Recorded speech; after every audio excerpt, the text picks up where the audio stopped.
Good morning. We took last week off. Welcome to Drink Up. Adam Smith, my co-host, is alive and he's raw and he's real this morning. And we have a special guest this morning, Sean Miller from Package. This is Hey, good from morning, guys.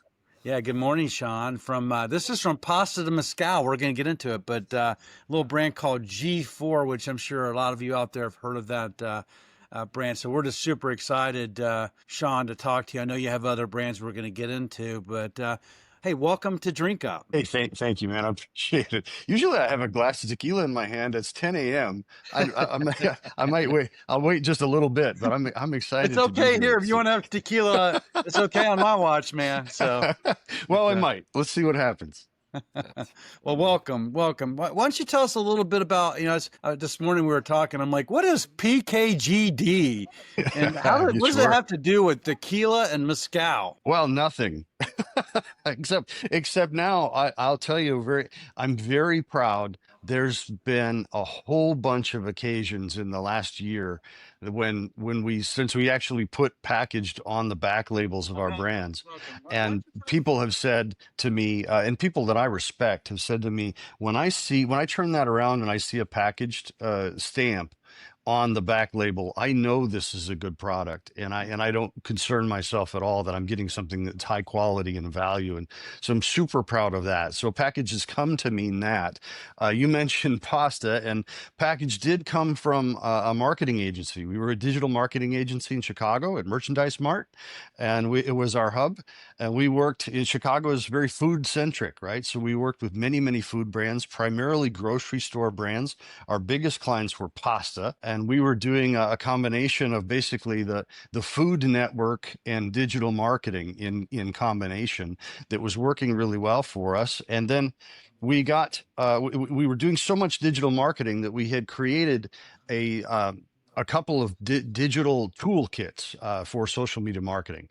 We had a product called Smink and a product called Social Cloud Suite that helped with social marketing and brand advocacy. It was we had created a consumer brand advocacy platform for our brands. And so as we were doing that, we got into the whole Shark Tanky thing, right? Okay. Got into that whole startup scene, Shark Tanky thing, all Were that you were stuff. you on were you on Shark Tank? No, we were never, but we were in many a pitch meeting in Chicago. All those things where you stand in front of the group and you got two Yeah, minutes to, ask for $1 million.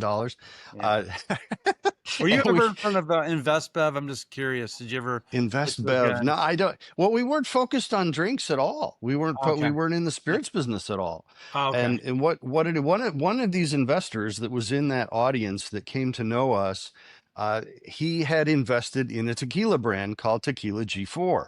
And it turns out that he had invested, and many other people had invested, with an actual criminal when they did that. So there was an actual criminal that had the import agreement for G4 Tequila. He ran around the United States and got investors to give him money to the brand. And he told them they were all going to be rich like George Clooney very Oh, soon, interesting. So he took their right? money and ran. Yeah, he did, and he also took two truckloads of tequila from Felipe and sold it, in all kinds of bizarre ways all over the country. So, Wow.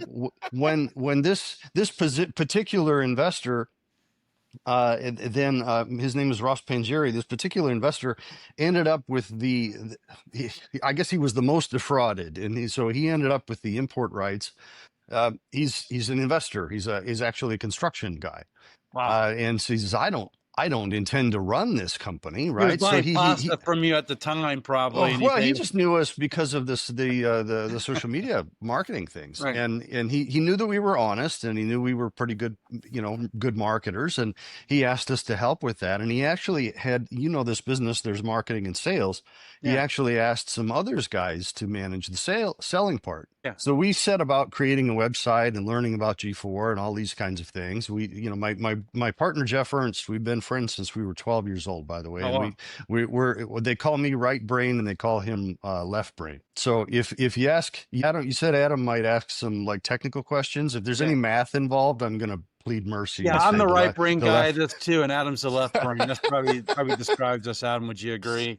Is Sure. it? Yeah. Yeah. I agree to that. Yeah, so if there's math involved, I'll default to and Yeah. defer to Right. follow up later. Yeah. But Jeff, I always say Jeff has just enough ego to say yes to a lot of things that we maybe shouldn't do, to be honest. But he said sure, we can market tequila, why not, right?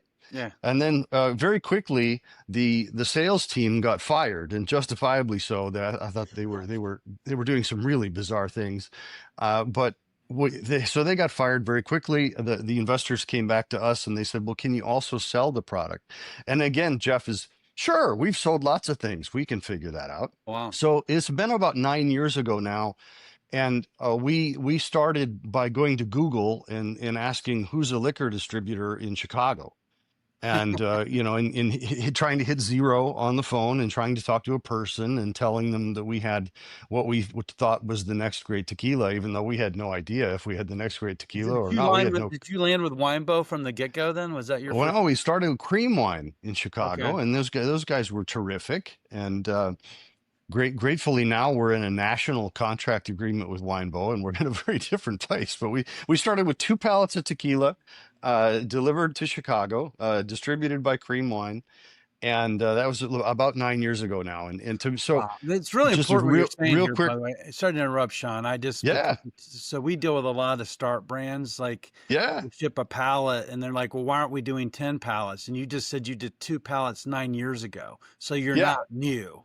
But you're just, I No, mean, G4's really come on strong in the last couple of years, right? for sure. When you say, you mentioned Winebow, I can't tell you the wash of gratitude that I felt when you mentioned Winebow. And I think Right. to be we're in a formal national contract with Winebow, right? And we're on goal with Winebow. We're in conversations with the president and the vice president and the plans and the goals and the schedules and all of this coordination now. Yeah. Right there, You there weren't was a back then, I time. bet, though. It took you a long No, time to get there. no, my God. I mean, and I think about this all the time when when I also talk to a new brand owner and they're like, why doesn't the distributor care about me? And I'm like, I don't mean to be rude to you, but you're not important. You don't matter, right? It's Oh, your job to sell the tequila for like a long time. this is Right. Like, such an important. I mean, I want to stick on this for a while. But thank you for saying that because yeah, so many people are like, I mean, I remember name him name, but one of our clients like, we're just gonna put you on an incentive, and he gave me like a 10 pallet incentive to get paid. I'm like, at 19.99 for something, I'm like, it ain't gonna happen. It's fine. well, so we're quite transparent in what we do. And I used to refer to distributors as toll bridges. That was the acronym that I came up for them. And they're a toll bridge. And I'm like, damn things. Like you have a distributor get to market. I can't get across the river without one. Right. But so I pay the damn toll. And that's what I thought they were. And then there is a point though. And I'll say this to brands. There is a point. If you can drive enough consumer demand and you can drive enough pods and you can drive enough opportunity for the distributor that you start to impact their gross margin, right? And their CFO notices you, as a vendor on their financials, and you start to come up in those conversations about, hey, these guys are making us money. Mm-hmm. Now, all of a sudden, as if by magic, right? All of a sudden, you become really interesting to them, So how did you right? get the heavens to open up? What was the tipping point for you? Oh Was it? my, I mean, grateful, and I say gratefully, we were consumer marketers, right? Yeah. And we approached we approached the market with no knowledge at all, to be honest, right? Which I sometimes I think is an advantage. Right. I always say that I'm very grateful that Ross and those first investors, if they had known about the liquor business, they never would have hired us, right? Because we didn't know shit. We didn't know anybody. We didn't know anything about compliance. We didn't know anything at all, right? Right. And And on one hand, that's a great hindrance, and on the other hand, it's kind of a benefit, right? Because you just go, well, how do things work around here, right? And how do I work this game? And we had been, very, very focused and for a long time on marketing. And so we said, and we had a great alignment with Felipe Camarena. So G4 is owned by the family that makes it. Everything that we sell as packaged is owned Okay. by the producer. We call them producer-owned brands. But Right. those producers, in our case, are not interested in sales and marketing. Some families are, right? Some families become great marketing teams. This producers and the ones that we work with choose not to do that for whatever reason, right? Okay. They just want to make something beautiful. So Felipe makes amazing tequila, cares not about this. Like, he's completely uninterested in being a guest on your podcast. He's completely uninterested in what we put on social media yesterday. He's completely uninterested in going to BCB. It just does not care, right? Right. So we do all of that. We do all the marketing, all the communications, all the social media, all the websites, all the PR. We do all of it. And we have since day one. And we didn't know any better. We didn't know that was somebody else's job or an agency we were supposed to, because we were an agency, right? So you kept it all in house. This is all in Yeah, house. absolutely. Still is. Always was, still is. Love it. And that's the way that we do it, right? And again, we don't know any different, right? Right. And the amazing thing, just remarkable thing, we've grown more than 1,000% in the last 3 years. We've already doubled the brand this year. We doubled it as of the end of May this year. G4 is the fastest growing brand in the United States. And it is the highest rated, according to Nielsen, independent brand. Is that why Right. everybody's coming out with a mezcal because of you? Because everybody is coming out of there's like mezcals, like 'cause everybody has a mezcal. I mean, it's crazy. Well, I think everybody came out with a mezcal because mezcal was thought to be next, right? Okay. And tequila went crazy, and everybody said, "Well, what's next?" Well, it must be mezcal, right? And Right. mezcal sales are somewhere about 1% of tequila sales at this point, right? So it's hot, but it's also got its own issues. Yeah. But Well. we do have mezcal from Oaxaca. It's called Palomo, and I'm very proud in the Nielsen data that came out for the end of the last month.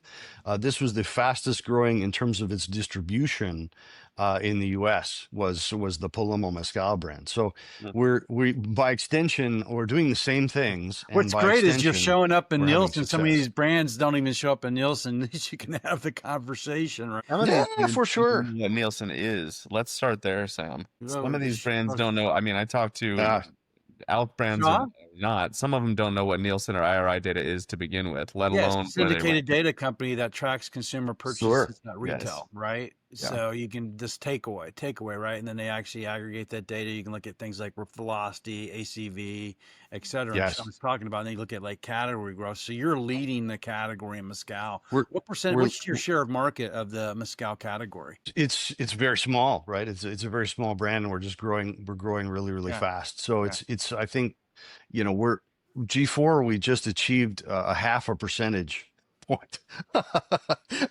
which is, it doesn't sound like much, but like, wow, right? And of course, the mezcal is something similar, I guess, to that. I don't Yeah. know specifically. They don't break, Nielsen doesn't break mezcal from tequila. They consider it all agave spirits in the same category. So it's so small that it's hard to even know. I guess you could sort somehow to mezcal only and do some analysis, but Excel and I are not friends, so I don't know. Well, I don't know. that's where we got Adam. Now, I know Adam's thinking about this story and everything else. Adam, you got to have a couple questions from where we began here. Oh, I mean, I do. know that Nielsen actually excited you, which I'm not surprised. Well, first of all, I wanna take a second. I know she's got her camera off. She's being very very polite in existing in the shadows. But I want to introduce Caress, who's a longtime friend of mine. We met years ago doing radio. And so for those who are longtime listeners of Drink Up, Caress is going to be working with Sam and I and helping with some production assistance. I'll put it that way. Nice. Because So Sam Sean and I, might come back after this, the craziness he experienced this morning with us. Sean, maybe you'll come back when we have a professional actually Right. helping do this, right? Sure. So for those of you wondering who this Caress person is, she's a dear friend, and hopefully we'll be seeing her a lot more often. Sean, I mean, I find what you're doing fascinating. I think, you've made several call outs. The one I'm going to pick on right now is if they had known if they had known, I forget how you said it, but how little experience you had in the industry, they never would have asked you to do it, right? For sure. I fucking love those people.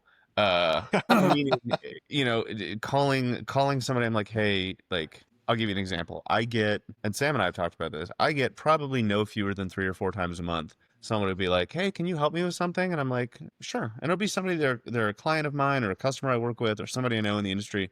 And again, I tell people all the time, I do beverage. I do ready to drink beverage, right? Mm, Meaning even spirits, I'm a novice in, right? Like I know a little bit, mm. I know a little bit of packaging, I know a little bit of co-packing, but spirits are less ready to drink, right? And so I'll get phone calls and I go, hey, can you help me with something? I go, yeah, sure. What is it? And they'll be like, pickles. What?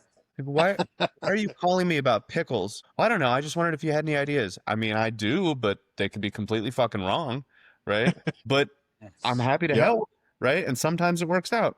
So the two questions I have, and one of them we talked about before, but I'll start with the other one.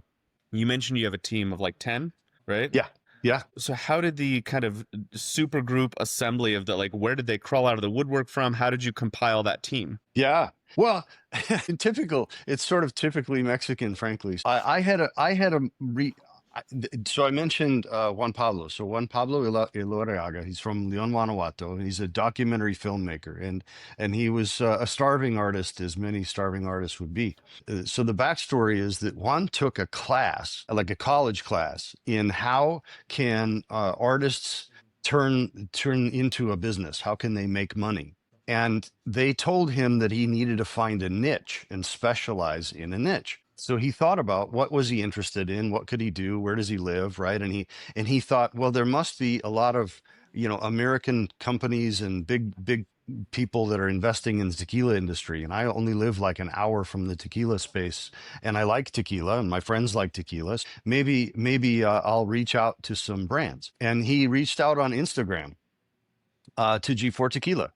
And because he'd heard about the brand and he knew it was high quality and he was interested in working with brands like that, right? No, I have to pause you. Was this still when it was criminally owned, or was this after? No, this is with us. The Okay. criminally owned was that was 9 years ago now. Okay. It's a safe bet, Adam. Yeah. Sure.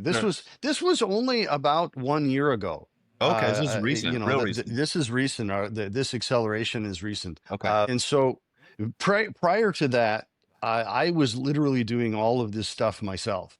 And I would hire, freelancers and things sometimes to run cameras for me or that sort of thing. But, prior to a year ago, I literally wrote every word on every social media post that was ever made. Everything, every brand, every comment, everything was all literally me. Anyway, so JP wrote to G4 Tequila. And I get a lot of these requests, in inbox for people that want to be service providers and whatever. But he didn't do that. He asked questions, and he asked really thoughtful questions. And frankly, he asked questions that like bothered me because they were thoughtful. And I'm like, this guy's really asked me a thoughtful, earnest question, right? Sure. And in the scope of the WhatsApp messages and the texts and the emails and the DMs and damn it, this guy asked me like he keeps like asking me these really careful, thoughtful questions. So I finally I answered. I sat and I thought and I answered, and to his credit, then he asked me a thoughtful reply question. Yeah, it's funny. I get those too. I get the questions, and they do draw me in, by the way. So that's interesting. Yeah, he asked beautiful questions with earnest detail, right? And I'm like, well, this is a guy who's really thoughtful and he's really thinking and he's asking great questions. Now, it turns out G4 was the only ants brand that replied to him, and that was me, right? Is that And after then the 200 that went out and you fell for the question? yeah, I'm kidding. I'm the guy that hit the reply. And when I had an occasion to have a video project, I hired JP to do the video project, and he did a brilliant job. He did a fantastic job, and I loved how he did it. I'd never worked And with this is like how many years ago? Like 9 years this is ago like when you're 1 year ago, 1 year like ago. one Okay. just Oh, okay. maybe a little bit more than 1 year ago. Okay. And I'm telling you, I was doing all this myself. Me and my iPhone. I mean, I'm telling you, me and my iPhone. And Caress, do you hear what he's saying, by the way? And you know, Adam, by the way, because Adam never shows up here. It's just me. I can well, it's relate, one by of the the way. things that I say to, I said this to a young brand owner the other day. The Raciero reached out, and he was asking me about the agency and all these things that we do. And I said, dude, no offense, but we're doing like, over 200,000 cases when I got an agency, right? When I built this agency, we sold 100,000 cases with me and my iPhone, right? Like, you don't need all that shit. You don't Oh have to my spend God. all that Everybody money. listen to what he just said. He did 100,000 cases with just him and his iPhone. One person. Right. We This is did. it's amazing. I mean, I'm just saying we did, right? And Yeah. we, and I mean, you're shooting 4K video with this thing, Right. and for $20, you can get professional microphones. And if you're, it's just not that, you can do some shit with You that, Yeah. right? I can. mean, These days, you you, really can. I'm yeah, surprised that the collaboration between an alcohol beverage and an artist, I mean, that's uh, not new. But when you yeah, find the right partner, it can right. open up so many different pathways. And you It did. did. And so just to fast forward, you asked how we assembled the team. As soon as we did this project, I'm like, I got to hire this guy. I got to figure out how to do this. So I hired this guy to be doing things for us. And then when I say it a typical Mexican fashion, the next thing I know, his best friend is on the team. And then his sister's on the team. And then his buddy from school is on the team. And then his other buddy from school is on the team. And we're up to 10 now. And Wow. we've never, we have 2 people that were hired off the street, and the other 8 were all either in the family or went to school together, or we've known each other for a long, long time. So And you're and telling me they're there's a chance my path into G4 and package is actually start sending him questions that sent you questions, and if he brings me probably, in, I might have an opportunity. yes, probably if you're related somehow, and but to one's credit, they're all brilliant. And Yeah. he does a tremendous job of wrangling this together, and we're producing something that is really, really impactful and special for all of those people that are working for us, and they're having a great time.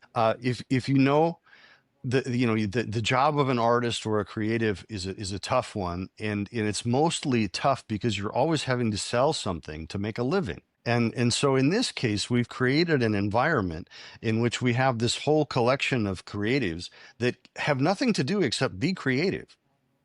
They don't have to worry about where the next taco's coming from, because that's Yeah. coming from the US package team, and we're feeding that an expense platform where they have everything that they need. They don't have to worry about how to make a sale. They can only worry about being creative. And the result of that, frankly, they're all working all the time that they're awake. They're all happy to be doing it, and they're getting to go to Oaxaca, and they're getting to go to Durango, and they just got to go to Turks and Caicos, and they just to shoot a music video, and they're having and they're drinking tequila on the job, right? And we're having a really good time, and so Yeah. they're just able to just explore their creativity, and the result of that has just been a wave of more skillful marketing, more effective marketing, more creative things, more creative content, and an explosion of brand awareness for us at extremely, literally world-class quality. And again, like I say, we've already doubled the size of G4 this year. We doubled it twice last year.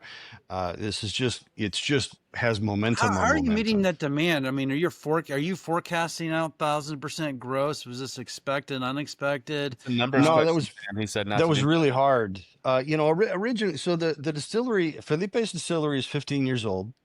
It was built for a certain amount of capacity, and don't ask me how many liters and all that. I'm sorry, I'm terrible at those things. But it was built. It was overbuilt at the beginning, Right. right? And then, and again, we didn't know anything, right? So it took a while for him to find us. It took a while for us to dig out of the hole of the criminal guy. It took us a while to get, some momentum to the brand. And then, about 5 years ago, it started to roll. And 3 years ago, it just, with COVID time, it Mhm. exploded. Mhm. And I'm not so naive to say that we weren't, what we call the additive free movement in the authentic tequila space. Well, I'm not allowed to say those words, but lightning has not struck me yet here this minute. Yeah, So, I was uh, gonna ask about like, are you additive free or non-diffused? But maybe you but can't we say. well we rode that wave like Yeah, G4, Fortaleza, Don Fulano, Orete, some of these right. brands like when we started, guys, when we first went to California, I remember we went to a trade tasting for distributor with G4, Fortaleza, Don Fulano, and Orete and one table because nobody gave a shit, and we none of us had enough money to have our own space, right? Yeah, And now, G4's in the secondary, Fortaleza is in the secondary market. G4 is doing 200,000 cases. Arete's everywhere. Don yeah, Fulano's been bought out by Gallo and is freaking everywhere. But we rode hard that wave. We took every advantage of it. We rode it really, really hard, yeah, and we've ended up, we're the Coke or the Pepsi, with G4 yeah, of that additive free space within tequila. yeah. Hmm. That's amazing. So I So want to. you're hitting a. Just going down. Good. I was gonna say I want to take a second and echo a point that you made, Sean, that I really enjoy, and it's something again I talk to a lot of the folks I work with are really small, early stage brand owners, and I call that out because they're one man bands, right? They're one man bands. They're doing it, you and your phone, and at that stage of a business, as you well know, it's obviously the default that you just wear every hat, right? Hmm. As you, Sure. but I think the point that you made of letting your marketers be marketers and letting your sales team be your sales team and not trying to conflate the two, right? Mm. Hmm. Because nothing will, and I've seen it, and I know Sam's seen it, and you've seen it. Like if you do it long enough, you'll notice. You try to get them, you try to force a marketer into marketing for the sake of a bottom line improvement. That will ruin their day faster than anything else, right? That is, Yeah. I mean, that is gas, or that's water in Yeah, the gas tank to them, right? Like it's miserable. And yeah, so even if you're doing it on your own, right, that idea or that ethos of like sales as a function, marketing is a separate function, and yes, they are supportive of one another, but they are two very separate things, right? I think is Hmm. is a phenomenal call out. The uh the question I want to make sure I don't miss because I truly want an education, but I'm happy to wait till the end. Is you mentioned it earlier, maybe before we got on, and you mentioned it a little bit, I think, since we've been on. What's Racia and how is it different from tequila and mezcal? Both like price Sure. point, taste, use case, customer. I mean, how is it different? Sure.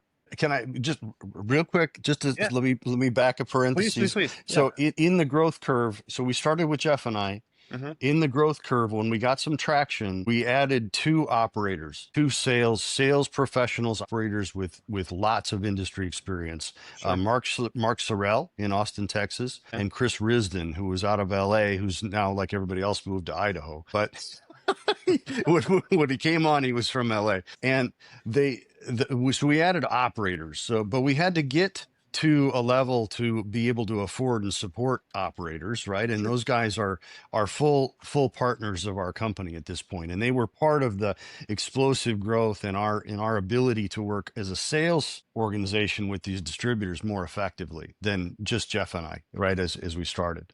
So, but what is Racia? So Racia, for sake of simplicity, it's like mezcal, Okay. but it's from the tequila region. It exists within the DO of tequila. Okay. There is an old tradition, like from the 1700s, of making a mezcal in that area. It's the area basically around Puerto Vallarta and a Okay. little bit into the mountains inland from there.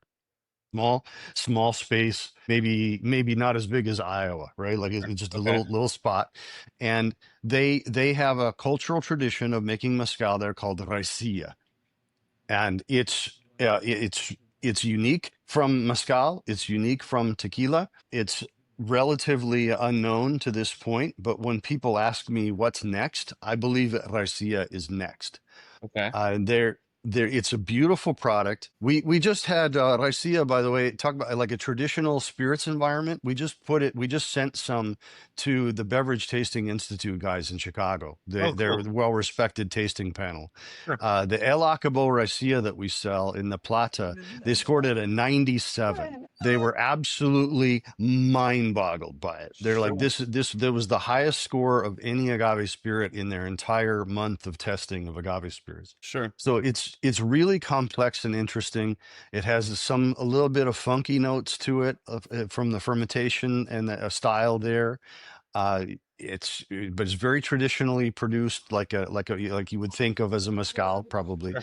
and lovely. And I think it's going to grow really quickly.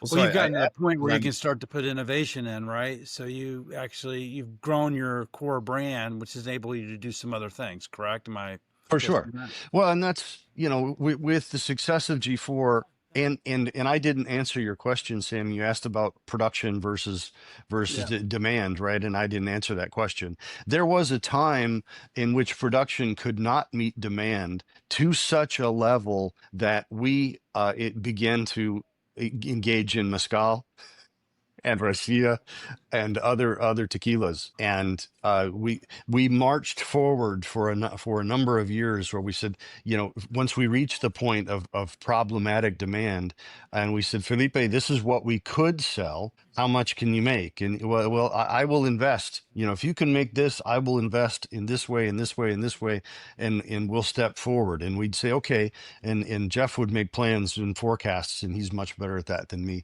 And he'd say, Felipe, I think we can sell this much. And Felipe would say, okay, I will invest in this way, and we will increase demand. And to the point now, we still have almost no aged inventory at all, because that's a whole other deal, right? And lags behind in time tremendously, right? But he invested in a colossal new cava and thousands of barrels, and we're just now, literally in the last month, getting reposado again, and we should have by the end of this year añejo again, and then sometime in the future extra añejo again. Now, can we meet that demand? I have no idea, but I don't know what the ceiling is. Like, I don't know what the opportunity really is. And I'm not good enough at math and forecasting to guess, but it's it's been a very calculated process of, we think we can do this. Felipe says, okay, I'll invest, and we've invested millions and millions of dollars, and Felipe has invested millions and millions of dollars, and it's an amazing thing. One of the things I mark is to go to the posada, which is the Christmas party for the employees and the family in Mexico. And when we first went to posada, there was like 15 people. And now the posada doesn't fit anywhere in Arandas for this year, and they're going to have to rent, or they're going to build a place in the distillery, I guess, to do posada. So you're this gonna have year like a at the- home place at the distillery? Do you have one now? I- Or are you building one? I don't have a home place. I do have the office in Leon now. I am half Mexican now, by the way. I have a residency card, and I have the company in the office. Well, your in Leon. pronunciations of everything is this spot on. Right. I get along okay. I think, well, it's, one of the great ironies in my life. I was completely uninterested in school. Managed to be, I guess I'm smart and creative enough that I managed to graduate. I was only interested in art, music, and sports, frankly. But I Yeah. managed to graduate. And then my dad, of course, he's a boomer and a corporate guy. He said, well, you must go to college, damn it, right? This is necessary. I'm like, well, fine, right? So I went to college, and he said, you should study international business. Okay. Don't give a paying shit, off. right? Right. Couldn't care less. I managed to get a degree. Took me 9 years. Well, I got a degree in international business with a minor in Spanish. Wait a minute. It took And you 9 years to get a degree. Were you just partying Yeah. the whole time, or what? No, I just wasn't interested. Like, I'd take like whatever was the minimum requirement, right? That's what I would do. And I was making art. I was doing music. I was playing golf. Smarter, was man. doing- I should have stayed in for 9 years, boy, because I didn't. Lord, when I graduated, I'm like, I got to work. What is this? I was just trying to get beer money for 4 years. Yeah. Well, eventually I got married, and I was like, oh shit, now what am I going to do? So then I hurried up and finished and tried and got a job, right? Yeah. But what they Anyway, that's one of the great ironies, I think, in my personal life is I have an international business degree with a Spanish minor. So the Spanish, it does, it comes fairly easy to me, and I spend a lot of, I'm there every month, and I'm working on that. And of course, my whole team speaks Spanish. They all speak English as well, but I'm intermingled. I'm buried in it, That's right, amazing. all the Well, this time. is an So amazing story. I want to kind of transition a little bit. We have about 25 more minutes or so. So you kind of answered it, but I'm going to ask again. So you got in this business simply by accident, really, really. Someone just came and said, "Hey, I was yeah, in just a bed with client. this criminal. Can you help me?" A client got you in, Yeah, right?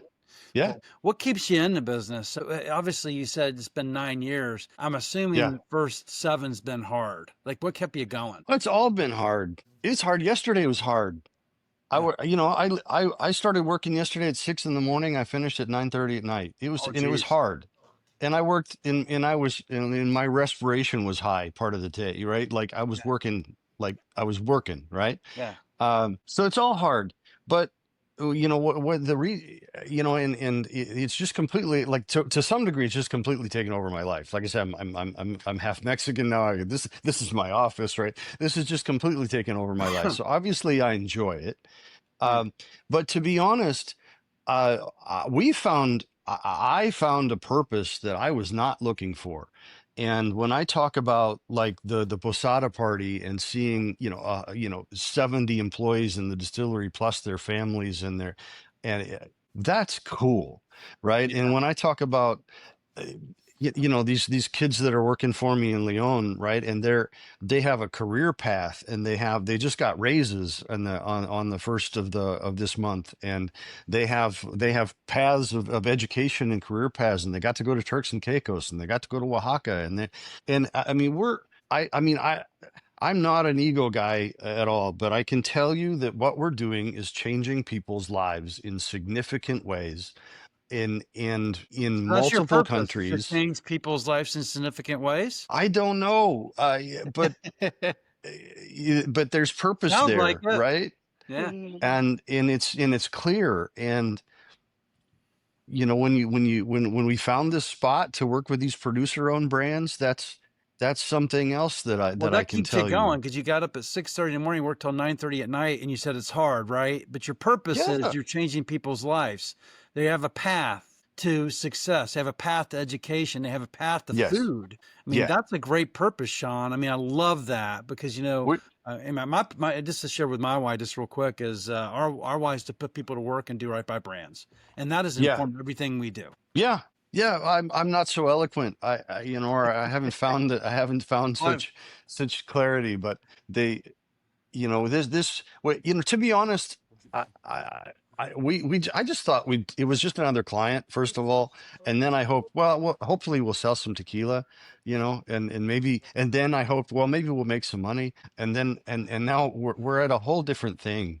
Right. And when we talk about, when I talk about the producer owned brands, one of the things that I say there, a producer can put product in bottles and they can make some money, right? And they can employ some people, and they can help their family, and that's a good business, right?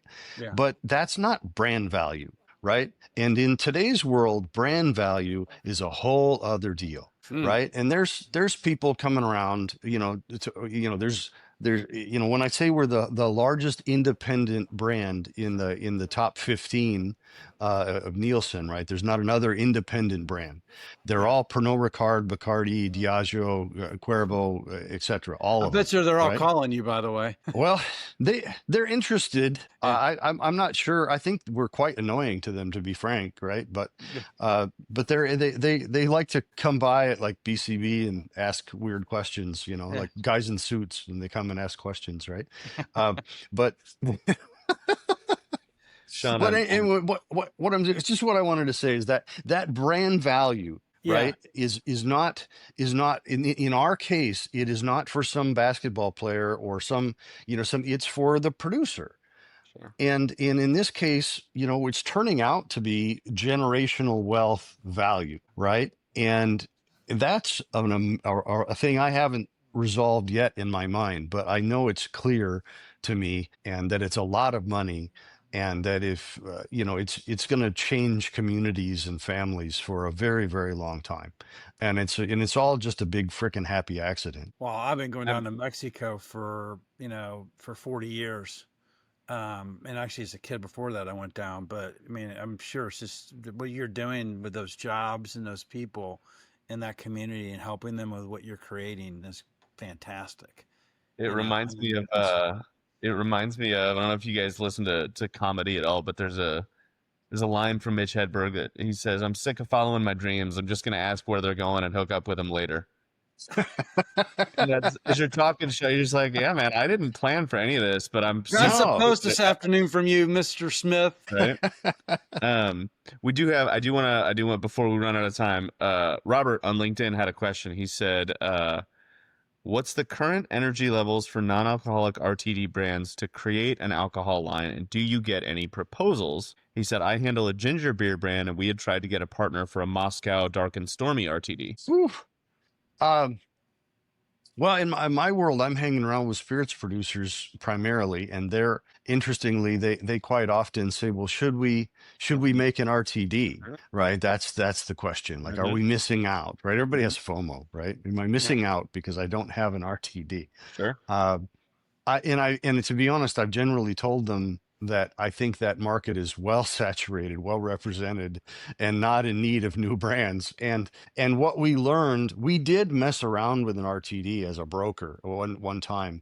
And what we learned, again, we don't know anything about this business. What we learned very quickly was that low proof spirits are a whole different division of the distributor. And even though the distributor had this, they were in the same building, they Mhm. were a whole different division. Mhm. And it was like well shit, well now we got to start all over again, right, from a relationship and distribution standpoint. So we're like, well that's not for So us, even though right? if you We knew can't Bob do that. next door, Bob wasn't talking to Shirley, so you had to start over from square one with Yeah, because Shirley. they don't, Amazing. right? They Yeah. maybe they meet up once a month, but they're not the same teams, they're not the same, it's Right. completely different organization within the building, right? Yeah. So yeah, Yeah. No, I think for that reason alone, that's a really hard crossover. yeah. The high proof, low proof thing, and then the no proof thing is yet another thing, right? Yeah. And those are really, really hard crossovers to me. I Yeah. applaud you for, even from a, and again, I know you said you're not the operational guy, but even from just a an outsider looking in perspective, if you will, I applaud you for taking a thorough look at it, because I talked to, and Sam's introduced me to a couple, but I talk to distilleries all the time who will say, hey, stateside distilleries who will say, hey, we want to go from making high proof spirits to making low or no proof RTDs. And Mhm. sales and marketing aside, I'm like, do you guys understand the food safety and microbiology differences that come in when you don't have 40 Ah, plus Jesus, percent ABV that's a killing whole other deal. it's a whole nother Yeah. angle, right? So the question that stems from that, again, I really enjoyed this story, and hearing from you. The question that stems from that for me is, okay, so you've had these happy accidents. You're very, I'll call it mile deep and inch wide. Like, you're very focused on what you're doing, which I think is Mhm. great. You're not distracted by other things, which is phenomenal. Where do you want to be in 5 years? Where do you want to be in 2 years? Like, what is next? What does the next happy accident look like? Yeah. Well, I don't know. I don't know, right? I don't have a crystal ball, but I can say I do have a funny thing. Sure. Sam, I'm not sure. I'm not sure what your calendar is, how long you've been around, but I'm 54 this month, Yeah. and I have a clock running on my desk that my wife got for me, and she set it for my 55th birthday, and it's counting down. And Sure. everybody knows, right? Everybody that comes to meet with me, or they see this clock counting down to my 55th birthday, which is only now about a year away. Oh well. And We're they coming. Just send us an invitation. Want to be there. and everybody's like, well, what are you going to do then? And I said, well, I said, I don't know, but I'm not going to do anything I don't want to do. That's the only thing I'm clear. I'm like, I'm not going to do a damn thing I don't want to do. Right. And I'm sure of that. And if that's a call I don't want to answer, or a meeting I don't want to take, or a place I don't want to go, I'm not doing it anymore. That's But amazing. we've built such a thing as a company that truthfully, it could continue for a very, very long time, right? All of our producers are multi-generational businesses. I have two son-in-laws working for me now, and they're both doing great. One of them's on the accounting side, the other one's in the sales side. They're doing awesome. Our Mexican producers are thrilled that I have kids in the business because that means they think we've increased the longevity and the likelihood that their kids will work with my kids, and they think that's cool. And I think that's cool also. That's cool. So that may be that continues for a long, long time. Or, Sam, if I'm really honest, we do have, these giant global multinational people. They do come and they ask questions, and I let Jeff handle all that. I don't attend those calls. I don't take those meetings. You don't go to the cap table or anything? I don't. I have no interest in it, and I trust Jeff. Like I said, we've been friends since we were 12. I trust him on this, and I say, buddy, if somebody comes with some number that's just, unfathomable to me, and he knows what that would mean, then you come tell me about it, okay, right? Yeah. But until that, I got stuff to do, and I'm having fun doing it, and I'm not. I'm not worried about I that. bet it'd be tough though once that clock hits 55, or once that number that you're looking for from the people that come, courting you, right? How are you going to stop working from 6 to 9:30? It's not easy because it's in your DNA. Well, You're it's in my DNA, but I can tell you that Amy was none too pleased with me last evening. So she would like to take a vacation, and she would like to do some things. Um, so totally and relate, I man. I'm and with you. I like her a lot. Right So here. I like her more than mezcal. And so there's got to be some balance there and respect there as well. So she understands, and you guys understand. You've been in business for a while. Sometimes you got something, right? And I feel like, okay, we got something here, and when maybe we earned the place that we're at, maybe we didn't. I don't know, but I got something here. So I told her, hey, honey, I'm in. Like, I got to do this right now. Right. And that's when the clock showed up. Right. She's like, okay, you can work every minute you're awake till this clock goes off, but then we're going to have some balance, right? In our Yeah, world. I very good, And, and very I, good and I point. respect her for that. Yeah. But I also respect, when there's a time, okay, let's go, let's do that right now. Right. Right. Yeah. I mean, you're probably the Lord's talking through you to me, because a friend of mine said you got to slow down. Mm, You gotta, you can go after all this success, right, and work from 6 yeah. to 9:30, and I totally get it. But if you don't enjoy it, what does it mean? Yeah. Well, and that's that's a whole other discussion, right? You Yeah. and I could drink some mezcal and we could talk about that, right? Because Right. you can work 12 hours in a grind, or you can work 12 hours and just enjoy the hell out of it, right? And those are both choices that you Yeah. have, Mhm. right? And a lot of that it's funny. This is a whole other discussion, but I have a personal coach that I've worked with for quite a long time. I meet with him every week for a few minutes, and he's a brilliant guy. But when we play this game called Notice and Choose, and my job is to notice how I'm feeling about what I'm doing right now, and then choose to what he calls it going up the ladder. Choose to go up the ladder with how I'm feeling. Wow. So however much I'm enjoying talking to you guys, I can notice it, and I can choose to make it an even better experience for me, right? I can choose that. And Well, I you can just made it a do great it. experience for me, because I'm going to be noticing and choosing today as I go through my day. It's a great Fantastic. game. I call it a game because I like games. Right. You could call it whatever you want, but Yeah.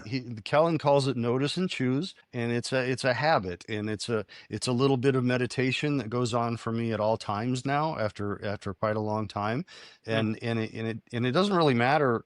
It could be on an airplane, or it doesn't matter. I notice how am I feeling about what I'm doing right now. Yeah. Recognize that it is a choice. Like, I put myself on this airplane, right? So I didn't have to, right? I put myself on this airplane, Yeah. and now how will I experience this time? And I can choose. I'll enlarge it to detail. like whether that's an enjoyable time or not, right? That's so brilliant. So I let me love it. Yeah. transition you the last few minutes, a couple of things. What do you want to relate to everybody here about your brand, about you, about package?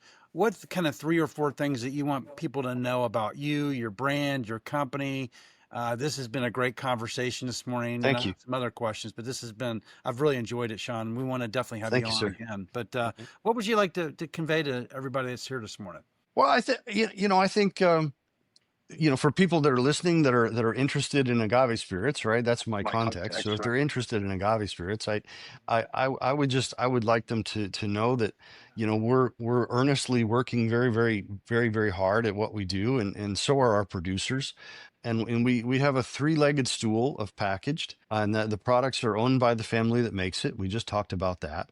It's world class in its quality. We just talked about that, and that means you might like one cognac better than another, but Right. we know that this cognac what I'm saying is this cognac is a world class representation of what is cognac. Right. Yeah. So if I tell you this is a packaged product of Racia, you know that we earnestly believe this is a world class representation of what is Racia, right?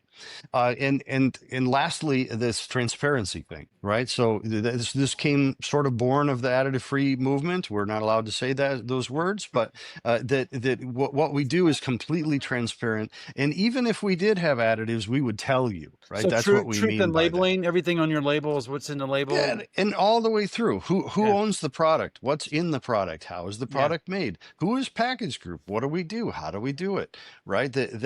We're the ones that are speaking behind the brand. We don't hide that fact, right? Yeah. Everything we do is based on those three things. I So love it. so Adam said, we're deep and focused, and we're focused on those three things. It took us a minute to get here, but Yeah. we're focused on those The three 3 things things. again, name them again. Number one. They're producer owned, world class, and transparent. Love Mhm. it. So, all right. So, Adam, why don't you take the big question? The big question. So I'm just checking LinkedIn, make sure we didn't miss anybody before I dive into our final question. One sec.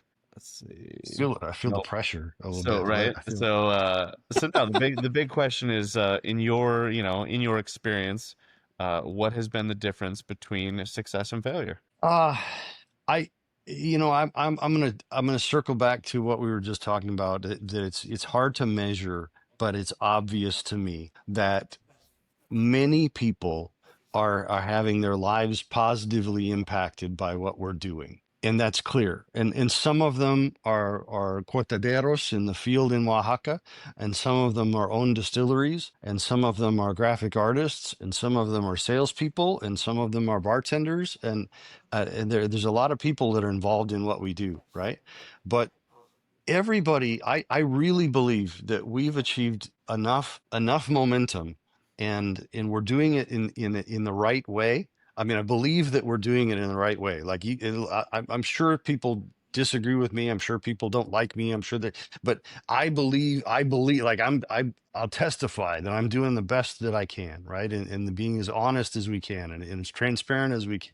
And I believe that we're doing things in the right way. And I can see that I can see the new trucks, right? I can see the new pickup trucks at the distillery, right? That the guys are driving.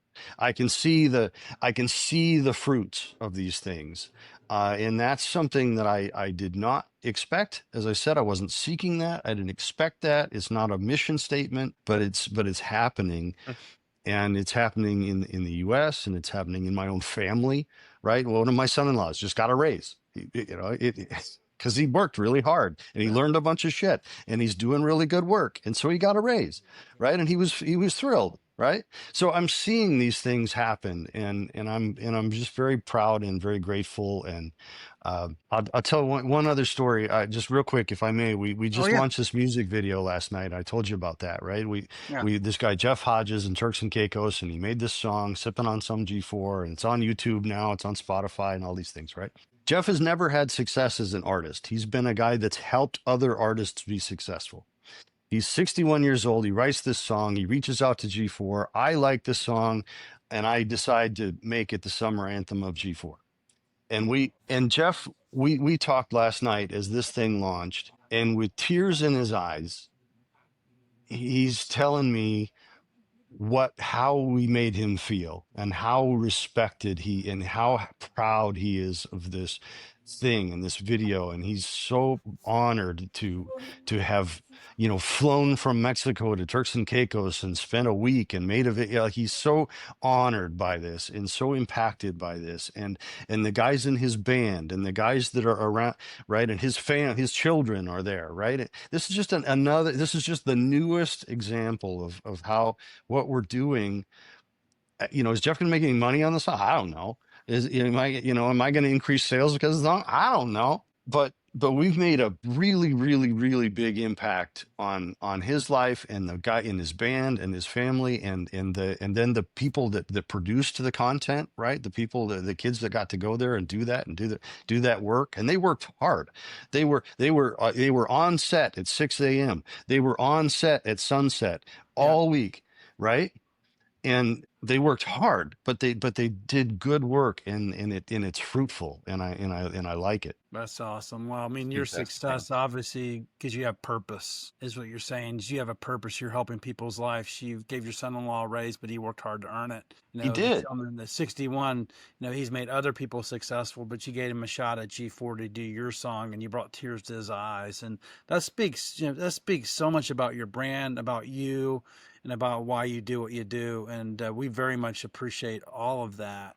Thank you. With that, I'm going to maybe give you some closing comments, Sean, and then Adam, and then we'll wrap up for the day. Well, I don't know that I can top that one. That's what I see that's happening, and I'm very grateful, and I'm glad that you guys reached out and that you noticed what Package Group is doing and wanted to talk to us about it, and I appreciate that. And the last thing I want to say, because of my job with the company, I get to do.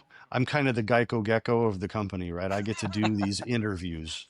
But there's a lot of people in our company now, right? And there's a lot of people that work really hard and do really, really good work. And I want to say, of course, Jeff, and Jeff and Mark and Chris and, but there's a lot of people, and Juan Pablo, I've mentioned several, but there's a lot of people and they work really, really hard. And just because I get to be the Geico Gecko doesn't mean that it's all about me, right? It's really, it's about them. And my job is to do the best I can to represent them. And then, of course, to facilitate what we're doing, each day. So I'm super grateful to you guys but to all of those people and everybody that got up early in Mexico this morning and cut some agave for us. Man, all those people, I really, really, really appreciate them. Thank you so much, Sean. Adam, you're muted. Oh, I thought we stunned him. Yeah, I thought we actually stunned him. He was speechless. I always have more words. I'm actually in Chicago at a friend's house right now. I'm in Lake of the Hills. Nice. So I've been feverishly Googling as we've been having this conversation of where I can find G4 and the El Cabo and all sorts of things. Nice. So I'm gonna go find some tequila and mezcal. Oh, you must try the Racia. Right? Yeah. And then I'm sure it's at Benny's. You got Benny's. Go to Benny's. For sure. Oh yeah, Benny's and for sure. Garfield's. Oh, yeah, I've been doing the where to find. Oh yeah, I'm there. And then I'm gonna check out. I got the music video dialed up too. So no, this has been a fun conversation. I mean, I think Sean, your outlook on things, even if accidental from the start, right, is clearly obviously proven 100%. fruitful. And I think somebody posted the other day. I guess I'll leave it with this. Might have been the guy from Dude Wipes. I forget who it was on LinkedIn, but he posted something that I'm going to paraphrase it, but he said the hard truth of being in the consumer packaged goods industry is, for better or worse, any dumbass who stays his words, any dumbass who stays in the pocket long enough will find a way to be successful. And I think I'm not calling you a dumbass by any stretch. No, what I'm saying though is he's not coming back now, man. What the heck? What I'm saying is you've stayed in the pocket, and by in the pocket, I took it to mean, and I think you would agree, like who's cared about people and what you're doing long enough, and who's let doing cool shit be your driving factor long enough that it proves successful, right? Yeah. And Yeah. it's just really cool to hear stories like yours. So thank you for joining us today. Yeah, I mean, I'm gonna Thank actually you. every time I do these, I actually replay it and I walk around and listen because I always learn something new. So thanks for Yeah. educating us today, Sean, because there was some really good information. And for those founders or dreamers that want to bring a brand, heard what Sean said. He's one of the hottest brands, or the hottest brand in the category right now. He worked from 6 to 9:30 last night, and he said it's still hard. Don't forget about that. But he's in it, and he has a It's purpose. gotta If you be. have a purpose, and you know why you're doing it, or a vision where you're going, you're going to be just fine. But it does take work in this business, as you know. When you arrived, you had to pay the toll, right, to get Yeah. across the bridge. Yeah. I love Yeah. that. Absolutely. He paid his tolls, Uh, many a tolls, and he didn't get anything for that toll until there was a tipping point. And then he built, and yeah. then now people are actually knocking on his door. But it It's takes magical. work. It's Yeah, it's magical when that opens. And Adam, I appreciate that comment. And I'll never tell anybody I'm like the smartest guy in the room. Like that's not me. But I'll outwork your ass. Like I will outwork your ass. Like, and there we go. and I appreciate that's a thing, you I know? mean that. I mean that in exactly the way you took it, because it's speaking from my own experience for years, and Sam knows this. I'll never forget. I was probably 4 years into being with Bev Source, and I sat down for a dinner with some folks, and I was talking to them about operational stuff and blending and micros and all of the stuff that Jeff and I would be able to commiserate on in terms of his experience in Sure. spirits and mine in RTDs, right? And we're going through all this, and I get animated about it because I love what I do, really, right? As you do, as Sam does, like I enjoy what I do.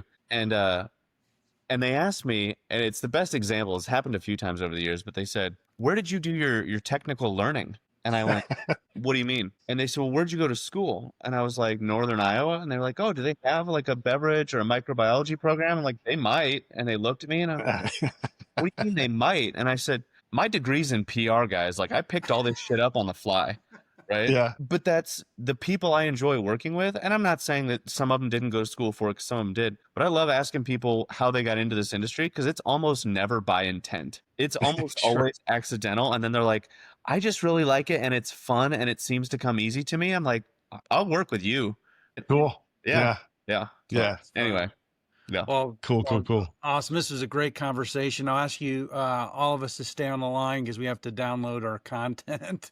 Oh, So yeah. we hang up. But I'm going to say goodbye. We're going to say goodbye to everybody out there. Thanks everybody that joined us this morning. Marshall, Robert, Alicia, Jim. I don't know if I've missed anybody, but thank you those that have asked some questions this morning. Robert, I'm sure he's just right up the road from you. Robert's up in Michigan somewhere in your neighborhood, but Nice. he moves product over the border, a lot of RTDs and CPG beverages and stuff. So I'm Cool. sure he'll probably reach out to you. But thanks everybody for joining us on this Saturday. Until next week. Thanks, guys. Bye-bye. Mm.